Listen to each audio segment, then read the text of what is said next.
നമസ്കാരം. മുസ്ലിം ലീഗിനോട് V D സതീശന് എന്തോ വിരോധമുണ്ട്. തെരഞ്ഞെടുപ്പിൽ ഒറ്റക്കക്ഷിയായി നിന്നിട്ടും മുസ്ലിം ലീഗിന്റെ തീരുമാനങ്ങളോട് മാത്രം സതീശൻ എന്നും വിയോജിപ്പ് പ്രകടിപ്പിക്കുന്നത് യു ഡി എഫിനുള്ളിൽ അസ്വസ്ഥത ഉണ്ടാക്കുന്നുണ്ട്.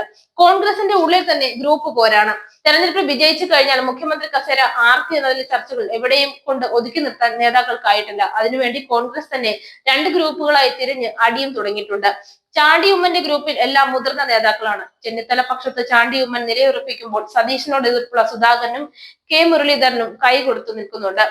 ഷാഫി പറമ്പിൽ, രാഹുൽ മാങ്കൂട്ടം ഉൾപ്പെടെയുള്ള മുതിർന്ന നേതാക്കളെ വെച്ചാണ് സതീശൻ ഗ്രൂപ്പ് രൂപീകരിച്ചിട്ടുള്ളത്. തദ്ദേശ തെരഞ്ഞെടുപ്പ് അടുക്കുമ്പോഴേക്കും KPCC പുനഃസംഘടന തീരുമാനം ആക്കാമെന്നുള്ള കോൺഗ്രസിന്റെ ആദ്യ തീരുമാനം മുതിർന്ന നേതാക്കളുടെ അഭിപ്രായങ്ങളെ തുടർന്ന് ഒഴിവാക്കി.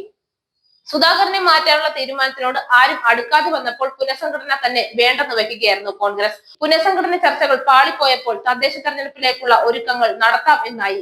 അതിനായി UDF കക്ഷി നേതാക്കളുടെ യോഗം ചേരുന്നുണ്ട്. ഉപതെരഞ്ഞെടുപ്പ് വിലയിരുത്തലും യോഗത്തിൽ വിഷയമാകും. ഒപ്പം പാലക്കാട്ടെ വിജയവും ചേലക്കരയിലെ പരാജയവും യോഗത്തിൽ ചർച്ചയാവും. വരാനിരിക്കുന്ന തദ്ദേശ തെരഞ്ഞെടുപ്പിൽ ശക്തമായ മത്സരം ഉണ്ടാകും എന്നതാണ് മുന്നണിയുടെ വിലയിരുത്തൽ. ഈ പശ്ചാത്തലത്തിൽ ഒരുക്കങ്ങൾ നടത്താനും UDF തീരുമാനിച്ചിട്ടുണ്ട്. മുനമ്പം വിഷയത്തിൽ പ്രതിപക്ഷ നേതാവും മുസ്ലിം ലീഗും തമ്മിലുള്ള ഭിന്നതയും യോഗത്തിൽ ചർച്ചയായേക്കും. എന്നാൽ വിവാദ വിഷയങ്ങൾ യോഗത്തിന്റെ അജണ്ടയിൽ ഉൾപ്പെടുത്തിയിട്ടില്ല എന്നാണ് വിവരം. മുനമ്പം വിഷയത്തിൽ പ്രതിപക്ഷ നേതാവിന്റെ നിലപാടിനെതിരെ ലീഗ് നേതാക്കൾ പരസ്യമായി രംഗത്തെത്തിയിരുന്നു. എന്നാൽ KPCC പുനഃസംഘടന, ചാണ്ടി ഉമ്മൻ ഉയർത്തിയ വിവാദം എന്നിവ ഇന്നത്തെ യോഗത്തിൽ ചർച്ച ചെയ്തേക്കില്ല. ഇത് രണ്ടും കോൺഗ്രസിന്റെ ആഭ്യന്തര കാര്യമാണെന്നും അതിൽ അഭിപ്രായം പറയേണ്ടതില്ലെന്നുമാണ് മുന്നണിയിലെ മറ്റു പാർട്ടികളുടെ നിലപാട്.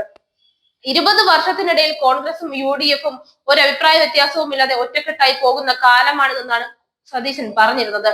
കോൺഗ്രസ് നേതൃത്വത്തിനെതിരെ ചാണ്ടി ഉമ്മൻ നടത്തിയ ആരോപണങ്ങളെ ഗൗരവമായി എടുക്കുന്നില്ല എന്ന് VD സതീശൻ പറഞ്ഞപ്പോഴേ കോൺഗ്രസിനുള്ളിൽ വ്യത്യസ്ത അഭിപ്രായങ്ങൾ ഇല്ല എന്ന് എല്ലാവർക്കും ഏറെക്കുറെ മനസ്സിലായി കഴിഞ്ഞിരുന്നു.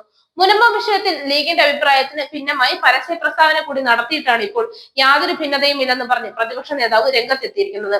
വിഷയത്തിൽ സ്വന്തം പേര് വെച്ച് പോസ്റ്ററൊക്കെ വന്ന കാര്യം സതീശൻ മറന്നിരിക്കും. VD സതീശനെ പുറത്താക്കണമെന്നുവരെ പോസ്റ്ററുകളിൽ ഉണ്ടായിരുന്നു.